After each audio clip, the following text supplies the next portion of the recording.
கிட்டத்தட்ட 7 மாதங்கள் பல தடைகள், பல போராட்டம், பல சட்ட போராட்டம், பல மனம் வச்சு தாண்டி வெற்றிகரமா வருது.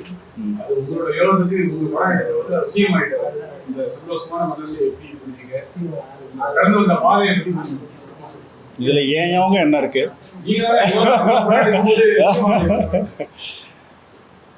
இல்ல இது நிறைய தடைகள் இருந்தது, நிறைய பிரச்சனைகள் இருந்தது. பட் எண்ட் ஆஃப் த டே அந்த படம் இன்னைக்கு ரிலீஸ் ஆகுது.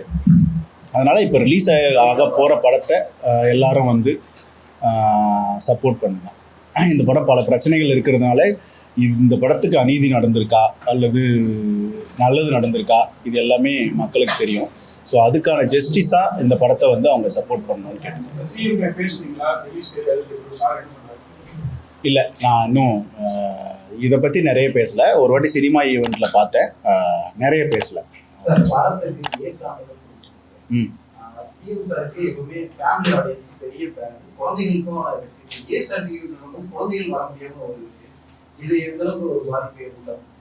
இல்லை, அது எல்லாருக்கும் வருத்தம் தான்.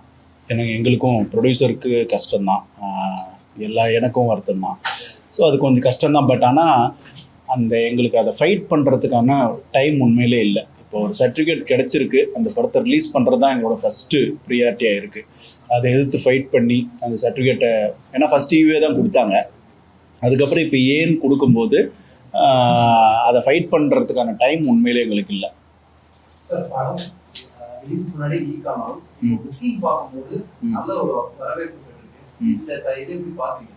இல்லை, அது உண்மையிலே மக்களுக்கு தேங்க்ஸ் சொல்லணும். அவங்க நினச்சா தேட்டருக்கு வராமல் இந்த படத்தை பார்க்கறதுக்கான வாய்ப்பு அவங்களுக்கு இருக்குது.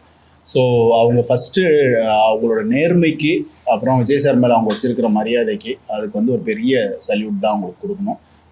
ரொம்ப பெரிய அது காலத்துக்கும் நன்றி கடன் பட்ட ஒரு விஷயமா தான் பார்க்குறேன். இந்த படம் லிங்க் ஆனப்ப 2-3 மணி அழுதுருக்கேன், ஃபீல் பண்ண அந்த நேரத்துல அந்த டைம் எப்படி கடந்து வந்தீங்க சார்? அதே தான் இல்லை, அந்த ஃபீல் ஒன்று இருக்குல்ல, அதாவது வாட் நெக்ஸ்ட் அப்படின்னா அதுக்கு ஆன்சரே இல்லைன்னா உங்களுக்கு ஒரு ரொம்ப கஷ்டமான ஒரு ஃபீல் ஒன்று இருக்குல்ல. இப்போ நம்ம நிறைய பேருக்கு நிறைய ப்ராமிஸை ஒன்று பண்ணுவோம் ஒரு ப்ராசஸில், அது வந்து அதில் நம்மளும் இருப்போம். இந்த படம் வந்த பிறகு நம்ம இதை பண்ணலாம், அதை பண்ணலாம் அப்படின்னு நமக்கு நிறைய கால்குலேஷன்ஸ் இருக்கும், சுயநலமாக யோசிச்சா ஃபினான்ஷியல் கமிட்மெண்ட்ஸ் இருக்கும்.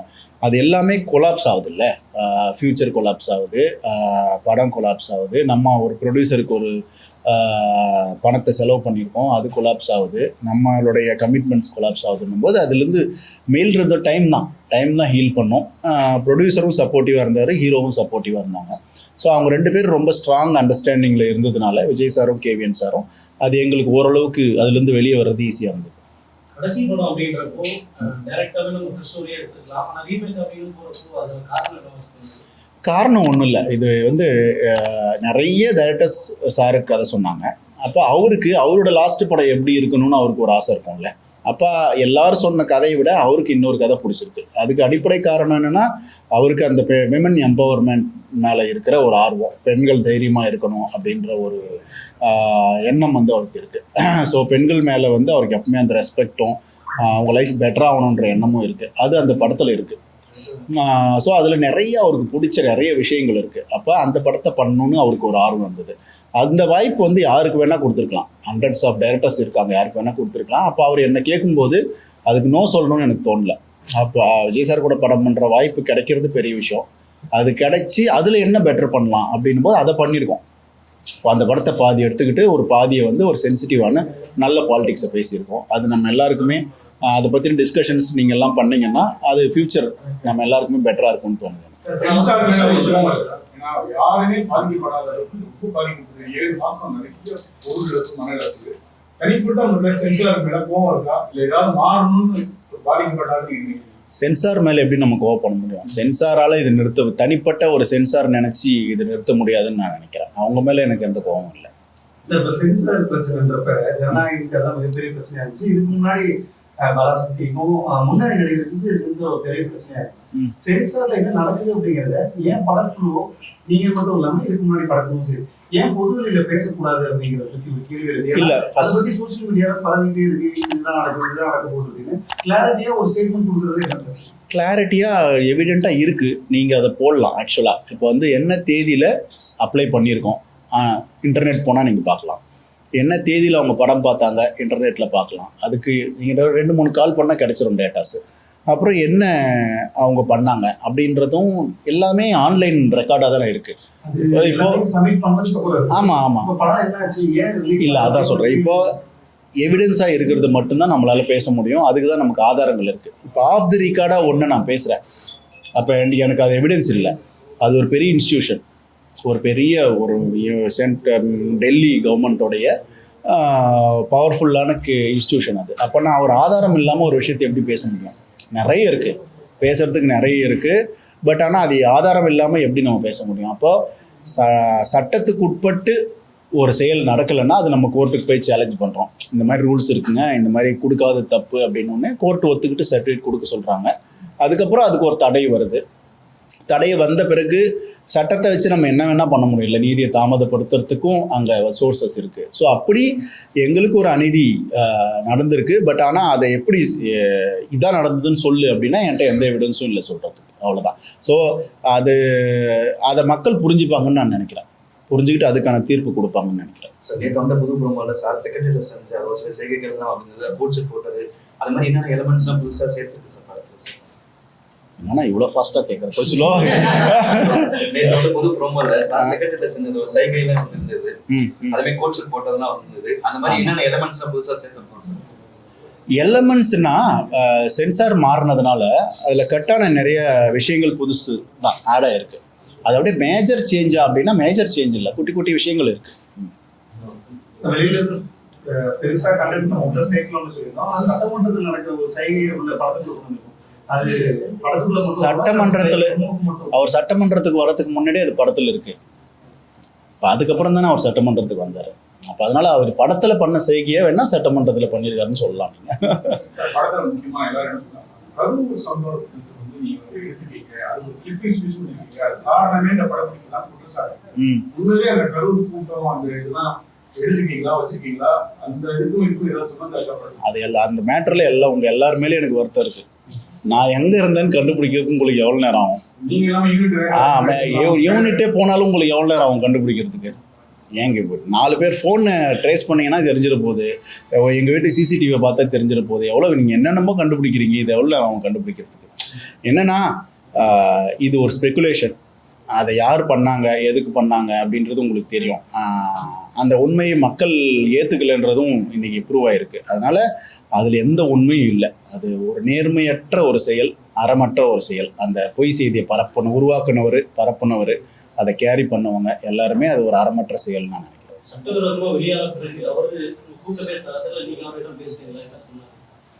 இல்லை, அதுதான் சொன்னேனே, இந்த படத்துக்கு நிறைய ப்ராப்ளம்ஸ் திரும்ப வந்தில்லை. ஃபஸ்ட்டு ஒரு சென்சார் கிடைக்கல, கேஸ் போட்டோம் கிடைக்கல, லீக் ஆச்சு. இந்த மாதிரி நிறைய டவுன்ஃபால் ஈவெண்ட்ஸ் இருக்குல்ல. இந்த எல்லா ஈவெண்ட்ஸ் அப்பையும் ப்ரொடியூசரும் ஹீரோவும் மொத்த யூனிட் கூடயும் நின்னாங்க. They are very very strong. Producer KVN sir call பண்ணி ஹீரோ கிட்ட, சார் என்ன நடந்தாலும் லாஸ்ட் வரைக்கும் நான் உங்களோட இருப்பேன் அப்படின்ற ப்ராமிஸை அவர் Day 1 சென்சாரில் படம் ரிலீஸ் ஆகாத போய் கொடுத்துட்டாரு. அவருக்கு எல்லா வாய்ப்பும் இருக்குது. இந்த மாதிரி ப்ரெஸ் முன்னாடி உட்காந்து அவர் கம்ப்ளைண்ட் பண்ணலாம் ஹீரோவை. என்ன வேணால் பண்ண முடியும்ல, என் காசை திருப்பி கொடுங்கன்னு கேட்கலாம், உங்களால் தான் இது நடந்துருச்சுன்னு ப்ளேம் பண்ணலாம். அவர் அதை எதையுமே பண்ணல, லாஸ்ட் வரைக்கும் நான் நிற்கிறேன்னு சொன்னார். அவர் வந்து இத்தனைக்கும் நிறைய படித்தவர். அவர் லாயரு, சிஏ படிச்சிருக்காரு, என்னென்னமோ பிஸ்னஸ்லாம் படிச்சிருக்காரு. ஸோ அவர் வந்து நல்ல நிறைய யோசிக்கிற, நிறைய சக்ஸஸ்ஃபுல்லாக இருக்கிற ஒரு பிஸ்னஸ் மேன். ஸோ அவரும் ஸ்ட்ராங்காக நின்னார். அதே மாதிரி ஒரு பெரிய சக்ஸஸ்ஃபுல்லாக இருக்கிற ஒரு ஹீரோ, நிறைய எக்ஸ்பீரியன்ஸ் இருக்கிற ஒரு ஹீரோ, அவரும் ஸ்ட்ராங்காக நின்னார். ஸோ அப்படி இருக்கும்போது எங்களுக்கு இதை கடக்கிறது ஈஸி தான்.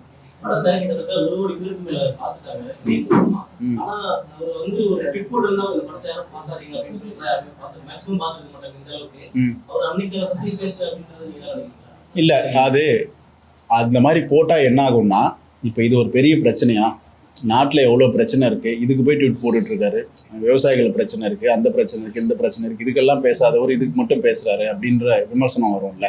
அதனால் அதை வந்து அது ஒரு சட்ட பிரச்சனை லீக் ஆனது. அதை ப்ரொடியூசர் பார்த்துக்கிட்டாரு. அவர் லீக் ஆன உடனே இமீடியட்டாக கம்ப்ளைண்ட் கொடுத்தாங்க. அதுக்கு ரிலேட்டான ஆளுங்களை அரெஸ்ட் பண்ணாங்க. அவங்க போலீஸ் விசாரித்தாங்க, யார் பண்ணதுன்னு கண்டுபிடிச்சாங்க. அவங்க மேலே தண்டனை, அவங்களுக்கு குண்டாஸ் போட்டிருக்கு, கேஸ் நடந்துகிட்ருக்கு. நிறைய வாட்டி வந்து அவங்களோட பெயில் ரிஜெக்ட் ஆகிருக்கு. ஸோ அது எல்லாமே உங்களுக்கு தெரியும். ஸோ அதனால் இதில் விஜய் சார் இன்வால்வ் ஆகிறது வந்து மேலும் அந்த விமர்சனங்களை டீவியேட் பண்ணுன்றதுனால அவர் இன்வால்வ் ஆகலைன்னு நான் நினைக்கிறேன். இது என்னோட கருத்து. இந்த 6 மாசம் எவ்வளவு ஹார்டா இருந்துச்சு, எப்படி கடந்து சார் படம் ரிலீஸ் ஆகாம? இதே தான் சாமி இப்போ உள்ளாரமாக சொன்னேன். கஷ்டம்தான், கடந்துட்டோம், அவ்வளோதான். சார் இப்ப இந்த கரூர் சம்பவம் மாதிரியே விஜய் சார் வின் பண்றதுக்காக தான் இணையத்துல வந்து சட்டவிரோதமா அவங்களே லீக் பண்ணிட்டாங்க அப்படின்னு ஒரு செய்தி வந்து அந்த செய்தி பார்க்கறப்போ உங்களுக்கு எப்படி இருந்துச்சு? கஷ்டமா இருந்துச்சு. இல்லை அது ஒரு அப்படி யோசிக்கிறது எவ்வளோ டஃப்பான வேலை. இந்த படம் வந்து ஒரு 400 கோடி ரூபா இருக்கும், ஓகேங்களா? 400 கோடி ரூபா படத்தை வந்து வேணும்னே லீக் பண்ணுறதுன்னு வச்சுக்கோங்க. சரி, அப்படி ஒன்று நடந்தால் அதை கண்டுபிடிக்கிறதுக்கு அப்போ இருந்த அவர் அரசியல்வாதி இல்லை, அவர்கிட்ட இன்ஸ்டிடியூஷன்ஸ் இல்லை, அவர்கிட்ட ஸ்டேட் இன்ஸ்டிடியூஷன்ஸும் இல்லை, சென்ட்ரல் இன்ஸ்டிடியூஷன்ஸும் இல்லை. அப்போ இவங்கெல்லாம் சேர்ந்து கண்டுபிடிக்கிறதுக்கு எவ்வளோ நேரம் ஆகும்? அவங்களே லீக் பண்ணோம். மேட்ரு ஆஃப் ஹவர்ஸில் அவங்க கண்டுபிடிச்சிடலாம், இல்லை மேட்ரு ஆஃப் டேஸில் கண்டுபிடிச்சிடலாம். அப்போ இவ்வளவு எவிடன்ஸு, நீங்கள் வந்து ரேஷ்னல் திங்கர்ஸ் நிறைஞ்ச மாநிலம் தமிழ்நாடு இல்லை. அப்போது இவ்வளோ எவிடன்ஸாக ஒரு விஷயம், எவிடன்ஸோட ஒரு விஷயம் வந்து காட்டப்பட்டு கூட அப்போ நீங்கள் இப்படி ஒரு கம்ப்ளைண்ட் பண்ணுறீங்கன்னா வெறும் அரசியல் லாபத்துக்காக பண்ணுறாங்கன்றதை மக்கள் புரிஞ்சுக்கிட்டாங்கன்னு நான் நினைக்கிறேன். நீங்கள் சமீபத்தில் 6 மாதத்துல நிறைய இணையத்துல வர செய்திகளை பார்த்துருப்பீங்க. நீங்க சமீபத்துல நேர்காணல் கூட சொல்லியிருக்கீங்க, நிறைய பொய் சொத்துக்கள் அதுல பண்றாங்க. அது உண்மையில சொல்றதுக்கும் பொய்னு சொல்றதுக்கும் அவங்களே விளையாடுறாங்க. எவ்வளவு கோபமா இருக்கு இந்த இணையம் இப்படி ஒரு செயல் இப்ப நடந்துட்டு இருக்கிறதா? இல்லை, எனக்கு கோபம் அந்த மாதிரிலாம் இல்லை, பயமாக தான் இருக்குது. என்ன பயமாக இருக்குன்னா, நம்ம இந்தியா இன்னைக்கு வந்து ஒரு நம்பர் 1 எதில் இருக்குன்னா பொய்களை உற்பத்தி பண்ணுறதுல தான் இருக்குது. நம்ம என்ன உற்பத்தி பண்ணணும், வேர்ல்டில் அவன் என்னென்ன உற்பத்தி பண்ணிட்டுருக்கான், நம்ம ஏராளமான பொய்களை உற்பத்தி பண்ணிட்டே இருக்கோம்.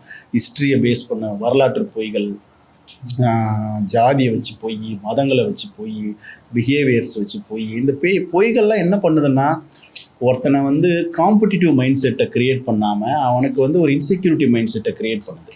இவனால தான் நம்ம ஜீக்கலை, இவனால தான் நம்ம எல்லாத்தையும் இழந்துட்டோம், இப்படின்ற ஒரு இன்செக்யூரிட்டி மைண்ட் செட்டை க்ரியேட் பண்ணுது. ஸோ அது வந்து ஒரு தேசத்தோட வளர்ச்சிக்கு ரொம்ப ஆபத்து. ஸோ ஒரு பொய் வந்து ஒரு மனுஷனை முட்டாளாக்கிடும். முட்டாள்கிட்ட எந்த கேள்விக்காவது பதில் இருக்குமா? அப்போ அவன் என்ன பண்ணுவான்? அவனை நீங்கள் திரும்ப திரும்ப கேட்டிங்கன்னா கோவம் வந்துடும், அவனுக்கு வயலன்ஸ்குள்ளே போவான். ஸோ அதனால் இந்த என்னுடைய பர்சனல் விருப்பம், இந்த பொய்களை உருவாக்குறவங்களை தடுக்கிறதுக்கும் பரப்புறவங்களை தடுக்கிறதுக்கும் சட்டங்கள் வேணும். அது உற்பத்தி பண்ணுற வெறுப்பை தடுக்கிறதுக்கு சட்டங்கள் வேணும்னு நினைக்கிறேன்.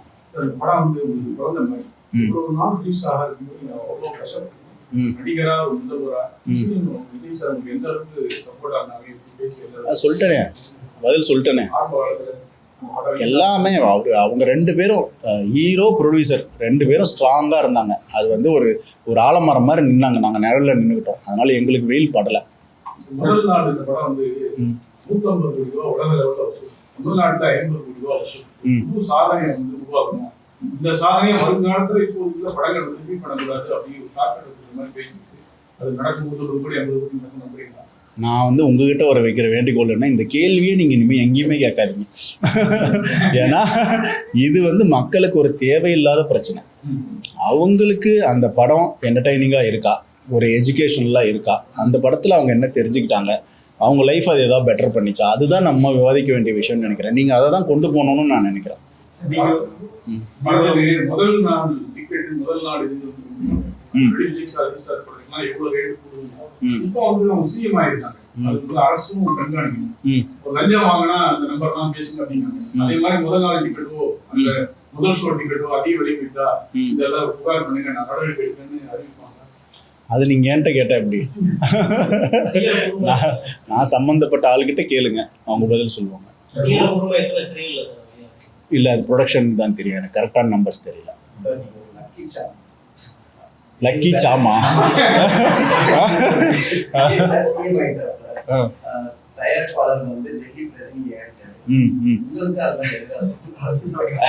அரசியலா எதிர்காலத்துல ஆசை, நிகழ்காலத்துல இருந்திருந்தாலே ஆயிருக்குமே. அதனால அது நிகழ்காலத்துலயும் இல்லை, எதிர்காலத்துலயும் இல்லை. இல்லை, நீங்க அரசியலுக்கு வந்து பேசிக்கா ஒரு ஸ்ட்ராங் மைண்ட் செட் வேணும் உங்களுக்கு. நான் சொல்றது, நீங்க நல்லது பண்ணணும்னாலும் செல்ஃபிஷாக இருந்தாலும் எப்படி இருந்தாலும் ஸ்ட்ராங்கான ஒரு பிஹேவியர் வேணும். எனக்கு அவ்வளோ ஸ்ட்ராங்கான பிஹேவியர் இல்லை.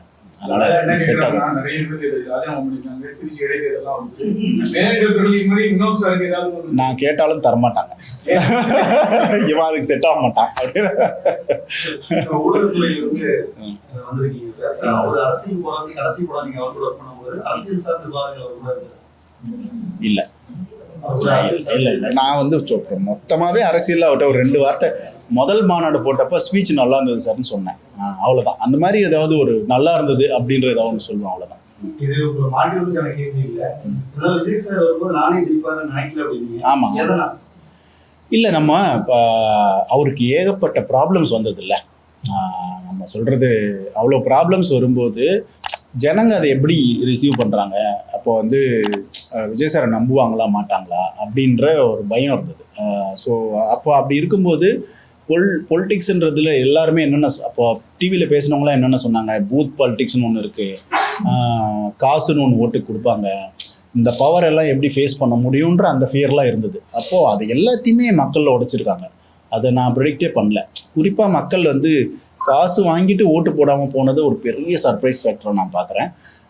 இன்னொரு பெரிய சர்ப்ரைஸ் ஃபேக்டராக நான் பார்க்குறது, இது வரைக்கும் ஓட்டு எப்படி போடுவாங்கன்னு ஒரு ஸ்டாட்டிஸ்டிக்ஸும் மேத்தமெட்டிக்ஸும் இருந்ததில்ல. இந்த ஊரில் இவ்வளோ ஜாதி இருக்குது, இவ்வளோ மதம் இருக்குது, இவ்வளோ கேஷ் ஃப்ளோ இருக்குது, இங்கே இவங்க ஜெயிப்பாங்க அப்படின்னு ஒரு மேத்தமெட்டிக்ஸை ரீடிஃபைன் பண்ணியிருக்காங்க மக்கள். ஸோ அது எனக்கு ஆச்சரியமாக இருந்து நான் லேர்ன் பண்ணிக்கிட்டேன் அதை. ஸோ இனிமே ஓட்டிங் பேட்டர்னை வந்து இந்த ஃபேக்டரியும் கன்சிடர் பண்ணி பண்ணுவாங்கன்னு நினைக்கிறேன். சார் பொதுவாக விஜய் சார் படம் எல்லா விஜய் சாரோட படம் ஃபஸ்ட்டு நாளே இது சொல்லிட்டேன். 200% விஜய் சார் படம். ஒரு 3 மணி நேரம் படத்தில் 2.5 மணி நேரம் விஜய் சாரை கொண்டாடி பாருங்கள். ஒரு 1/2 மணி நேரம், லாஸ்ட் 1/2 மணி நேரம் அமைதியாக உத்து கவனமாக பாருங்கள். அது நம்ம லைஃப்பை பெட்டர் பண்ணும். படத்துல நிறைய காட்சிகள் மாற்றப்பட்டதா சொல்றாங்க. என்னென்ன காட்சிகள் மாற்றப்பட்டிருக்குன்னா எப்படி சொல்றது? லீகல் ஃபுட்டேஜ்ல இருந்து இல்ல அந்த மாதிரி இல்லை. சின்ன சின்ன விஷயங்கள் நம்ம இதுக்கு முன்னாடியே பேசணும். அதை சின்ன விஷயங்கள் வந்து என்ஹான்ஸ் ஆயிருக்கு, ஆட் ஆயிருக்கு, டெலிட் ஆயிருக்கு. இல்ல ஆட் ஆயிருக்கு, டெலிட் ஆயிருக்கு. அவர் அப்சைட் டவுனா எதுவும் மாத்தல. சார் இப்போ அரசியலுக்கு வந்து வர நிலைமையில இருந்தா ஐ அம் கமிங் ஒரு வார்த்தை இருக்கு. சிஎம் ஆயிட்டாரு, வார்த்தையை மாத்திட்டீங்க. மாத்தல. நீங்க வந்து இதை டைம் மிஷின்ல போய் பாத்துருக்கோம். அரசியல் சார்ந்த படங்கள் எதிர்பார்க்கலாம்.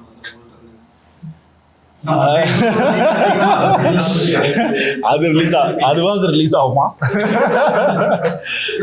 தெரியல. இல்ல அது வந்து ரூல்ஸ் என்ன அலோவ் பண்ணுதோ அது பண்ணியிருக்காங்க. அது வெள்ளித்திரையில் காண்க. ஆமாம், நான் வந்து பணம் போட்டு ப்ரொடியூஸ் பண்ணல. நான் வந்து ப்ரெசென்ட் பண்ணுறேன், ப்ரொடக்ஷன் பண்ணுறேன். ஒரு படத்தை வந்து ஷான் ஒரு இன்வெஸ்டர் பண்ணுறாரு, இன்னொரு படத்தை சுதன் பேஷன் ஸ்டுடியோஸ் சுதன் அவர் பண்ணுறாரு. நான் ப்ரொடக்ஷன் மட்டும் பார்த்துக்கிறேன். சார் போஸ்டர்ல படத்தோட ரைஸ் போஸ்டர்ல முதல்வர் விஜய் அப்படின்னு சொல்லி தான் போஸ்டர் விட்டுருக்காங்க. படத்தோட டைட்டில் கார்டுல இமேஜ் வருமா? இப்பதானே அவர் கேட்டாரு. என்ன சார் பார்ட்? ஆமா ஆமா. இல்லை, என்னுடைய முதல் 2 படமுமே அதிகாரம் 1ன்னு வச்சோம், அதிகாரம் 2 எடுக்கிறதுக்கு தான். சதுரங்க வேட்டையுமே பார்ட். இப்போ சதுரங்க வேட்டை மாதிரியான ஒரு படம் தான் இப்போ நான் ப்ரொடியூஸ் பண்ணுற படம். கான் பாபுன்னு ஒரு படம், அது வந்து சதுரங்க வேட்டை மாதிரி இருக்கும். தீரன் வந்து தேடிட்டு இருக்கோம். உங்ககிட்ட ஏதாவது நியூஸ் போடுங்க, அதை பார்த்து.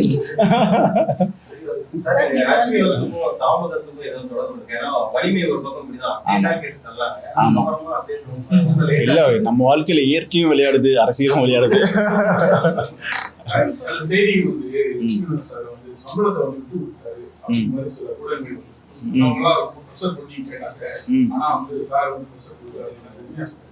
அதுல கொஞ்சம் உண்மை, கொஞ்சம் பொய். நீங்க ஏதோ கேட்பாதீங்க. நீங்க ஜனநாயகன் மூவிலேயே நீங்க நிறைய விஜய் சாரோட பேசியிருப்பீங்க. அப்போ வந்துட்டு பொலிட்டிக்கல் ஆஸ்பிரேஷன்ஸ்லாம் பேசியிருப்பாங்க. அது வந்து சிஎம் ஆனதுக்கு அப்புறம் 50 days ஆச்சு. அது ஏதாவது நிறைவேற்றிருக்காரா? அதை பத்தி தான் சொல்லுங்க. எனக்கு புரியல. நீங்க ஷூட் போது நிறைய பேசியிருப்பீங்க பாலிடிக்ஸ் பத்தி. நான் தான் சொன்னேன், எதுவுமே பேசலையே. வேற என்ன? அம்மாடி, இந்த கேள்விக்கு என்கிட்ட பதிலும் இல்லை, அது நடக்கிறதும் இல்லை. இப்போ படத்துல ஒரு சில காட்சிகள் ஒரு ரூம்ல கூட்டிட்டு சில பொலிட்டிஷியன்ஸ் சட்டை பண்ணாங்க. ஆமா, இது மாதிரி காட்சிகள்லாம் வந்து ட்ரைலர்ல வந்து தனிப்பட்ட தாக்குதல்கள் மென்டல் ஃபேஸ் பண்ணுவாங்க. இல்லை கதைக்கு தேவைப்பட்டு தான் பண்ணியிருக்கோம். அந்த மாதிரி பண்ண மாட்டோம். இந்த படம் தனிப்பட்ட மனிதர்களையோ அமைப்புகளையோ கட்சிகளையோ யாரையுமே குறி வச்சு பண்ணல. நமக்கு ஒரு சமூகத்தை நம்மளை சுற்றி நடக்குது இல்லை, அதில் சில வருத்தங்கள், கேள்விகள், பிரச்சனைகள்லாம் இருந்தது. அதை தான் எக்ஸ்பிரஸ் பண்ணியிருக்கோம். இது தனி மனிதர்களை தாக்குற படம் இல்லை. நான் வந்து டே 1லேயே சொல்லியிருக்கேன், எந்த தனி மனிதனையும் தாக்கக்கூடாதுன்றதுல விஜய் சார் உறுதியாக இருந்தார். ஆக்சுவலி வந்து அதிகமாக சோஷியல் மீடியாவில் ஆக்டிவ்ல இருக்க மாட்டோம்ன்ற ஒரு ஸ்டேட்மெண்ட் ஆரம்பிச்சு. ஆமாம். ஆனால் இது வந்து விஜய் சாரோட ஃபேன்ஸாக இருக்கட்டும், அவங்களுக்கு சொல்கிற விர்ச்சுவல் வாரியர்ஸ்னு சொல்லிட்டு சோஷியல் மீடியாவில் அதிகம் ஆக்டிவாக இருக்கும். ஒரு பக்கம் ஜனநாயகம் ரிலீஸ் ஆனதுக்கு லீக் ஆனதுக்கு அப்புறமா ஜஸ்டிஸ் ஃபார் ஜனநாயகம் ஒரு ஹேஷ்டேக் ரொம்ப ட்ரெண்ட் ஆச்சு. ஸோ அந்த டைம்ல சோஷியல் மீடியால உங்களால ஒரு சப்போர்ட் கொடுக்க முடியல அப்படிங்கிற மாதிரியான விஷயம் இல்லை, அது தேவைப்படலன்னு நினைக்கிறேன் நான். இப்போ சோஷியல் மீடியாவில் இருக்கிற பிரச்சனை என்னென்னா, நீங்கள் அது உள்ளே வந்தீங்கன்னா உங்களுக்கு நிறைய நேரம் வேணும். நீங்கள் ஒரு வாட்டி நீங்கள் ஒன்று போட்டிங்கன்னா அதுக்குள்ளே நீங்கள் ட்ராப் ஆகிடுவீங்க. அப்போ அதுக்கு நிறைய டைம் வேணும். எனக்கு வந்து அவ்வளோ டைமை ஸ்பெண்ட் பண்ணுறதுல விருப்பம் இல்லை. எனக்கு எப்போ சோஷியல் மீடியா வேணுமோ அப்போ நான் அதை பயன்படுத்திப்பேன். நான் அதோட ப்ராடக்டாக இருக்க மாட்டேன். அதுதான் என்னோட ப்ராடக்டாக இருக்குன்றது தான் என்னுடைய. ஜனநாயகம் சந்தித்த பிரச்சனையை சொல்றது தைரியம் இல்லை, சொன்னா நீங்க ஓடுறதுனால சொல்லிட்டீங்களா இல்லை இருந்தது இருக்காது? இல்லை, அது நேரம் சொன்னது தான். சொன்னது அவ்வளோ பெரிய ஆளுக்கு பிரச்சனை வரணும், அதை விட பெரிய ஆட்கள் கிட்ட தான் இருக்கும். அப்போ அவங்களோட பேர்லாம் நான் சொல்ல தைரியம் கிடையாது. அது நீங்கள் சொன்னாலும் போட மாட்டீங்கன்ற மென்ஷனில் தான் சொன்னேன். அதான் எனக்கு தெரியாதுன்ட்டுனே. எனக்கு மனம் திறந்துக்கிறது எல்லாம் இருக்கு.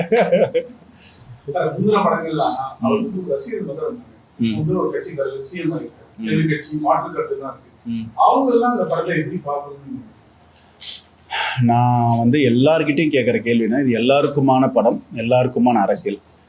இதில் பேசப்பட்டிருக்கிற அந்த சென்சிட்டிவான அரசியல் வந்து நம்ம எல்லார் லைஃபையுமே பெட்டர் பண்ணும். அதனால் இது வெறுப்புக்கு எதிரான படம், ஒற்றுமையை பேசுகிற படம். அதனால் இந்த படம் வெறுப்புக்கு எதிராக பேசுகிற இந்த படத்தின் மேலே வெறுப்பெல்லாம் கொட்டாதீங்க அப்படின்றதான் என்னுடைய. இல்லை, அதான் சொல்கிறது, அது எங்களுக்கு விருப்பம் இல்லை. ஏன்னா சரின்னு ஒத்துக்க எங்கள் மனசு வரல. ஏன்னா முதல்ல யூஏ கொடுக்கப்பட்ட ஒரு படத்துக்கு மனம் மாற்றமாகி ஏ கொடுக்கப்படுது. அப்போ அதை ஃபைட் பண்ணுறதுக்கான டைம் இல்லை, அவ்வளோதான். அதை வந்து ப்ரொடியூசரோட டிஸ்கஸ் பண்ணி அவர் அப்ரூவ் பண்ண பிறகு தான் நாங்கள் அதை ஏ வாங்கணும். பட் அதில் எங்களுக்கு வருத்தம் தான், விருப்பம் இல்லை தான். சினிமாவிலையும் தனிப்பட்ட வாழ்க்கையும் ரெண்டுத்துலையுமே ஜனநாயகம் கற்றுக் கொடுத்த பாடம் அப்படின்னா ஒரு வரையில் என்ன சொல்றீங்க? அதான் இது இந்த ஃபைட் பண்ணுற அந்த ஸ்பிரிட் இருக்குல்ல, அது வந்து நிறைய ப்ராப்ளம்ஸ் வரும், நமக்கு அதில் டவுன்ஃபால்ஸ் வரும். அதில் நான் விஜய் சார்ட்டையும் கேவின் 2 பேர்ட்டையுமே கற்றுக்கிறது என்னென்னா, அந்த விட்டு கொடுக்காத தன்மை இருக்குல்ல. பிரச்சனைன்ன உடனே ப்ளேம் பண்ணாமல், நீ தான் இதுக்கு காரணம், நீ இதை பண்ணு அதை பண்ணு ப்ளேம் பண்ணாமல் அவங்க 2 பேரும் உறுதியாக நின்னதுனால தான் இன்றைக்கி இந்த படம் வருது. அவங்க 2 பேருக்குள்ள முரண் வந்திருந்ததுன்னா அதுதான் நம்ம கற்றுக்க வேண்டிய விஷயம். அந்த 2 பேரும் யுனைட்டியாக இருந்தாங்க, அதனால் இது வந்திருக்கு.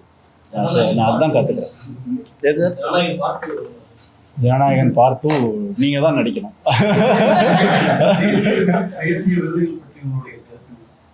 தேசிய விருதுகள் பற்றி என்ன கருத்து? அதுக்கு என்ன பிரச்சனை அதில்? இல்லை, அதான் எனக்கு விருதுன்றது என்னென்னு, விருது யாருக்கு கொடுக்கப்படணும்னா, யாரெல்லாம் தன்னுடைய சுயநலனுக்காக, அதாவது பணத்துக்காகவோ புகழுக்காகவோ படம் எடுக்காமல் அந்த துறை வளர்ச்சிக்காகவும் மக்கள் வளர்ச்சிக்காகவும் படம் எடுக்கிறாங்களோ அவங்களுக்கு அவார்டு கொடுக்கணும். ஏன்னா அவங்க தான் வந்து பணத்துக்காக இல்லாமல் அவங்க லைஃப் பற்றி யோசிக்காமல் மற்றவங்களுக்காக படம் எடுக்கிறாங்க. அப்போது அப்படி இருக்கும்போது அவங்களுக்கு அவார்டு கொடுத்தா அவங்க பயங்கர என்கரேஜிங்காக ஆவாங்க. ஆனால் அவார்டு கொடுக்கறதுன்றது ஒரு சின்ன கமிட்டி தான். அதில் சில சமயம் இது வந்து இப்போ சர்ச்சைகள் வந்திருக்குன்னு இப்போ ஒரு இன்டர்வியூ எனக்கு கேட்டாங்க, இப்போ தான் எனக்கு தெரியும். இது இப்போ மட்டும் இல்லை, வர பிரச்சனை ரொம்ப காலமாகவே நடக்குது. ஸோ அப்போ அந்த கமிட்டியில் இருக்கிறவங்களுடைய நாலேஜு, அவங்களுடைய செலெக்ஷன் கெப்பாசிட்டி அதெல்லாம் வச்சு தான் மாறுது. அதனால் விருது கிடைக்காத படங்களை வந்து மக்கள் மனசுக்குள்ளே இருக்குது. மக்கள் மனசுக்குள்ளே போகிறத விட பெரிய விருது ஒன்றும் இல்லை. அதனால் அது ஒன்றும் பெரிய ப்ராப்ளமாக இல்லை. ப்ராசஸில் சில சமயம் சில மிஸ்டேக்ஸ் நடந்துடும், அவ்வளோதான்.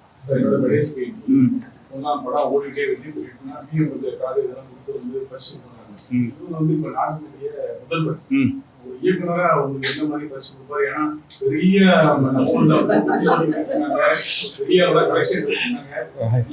அவருக்கு எனக்கு படம் கொடுத்ததே பெரிய பரிசு தான், அதை விட பெரிய பரிசு தேவையில்லை. நான் அதை பத்தி நீங்க பேசவே கூடாதுன்னு விரும்புறேன். அடுத்த படம் எழுதிட்டு இருக்கேன், எதுவும் பெருசா கன்ஃபார்ம் ஆகலை, அதனால தெரியல, எழுதி முடிச்சுட்டு சொல்றேன். ஓகே நன்றி நண்பர்களே. Thank you brother.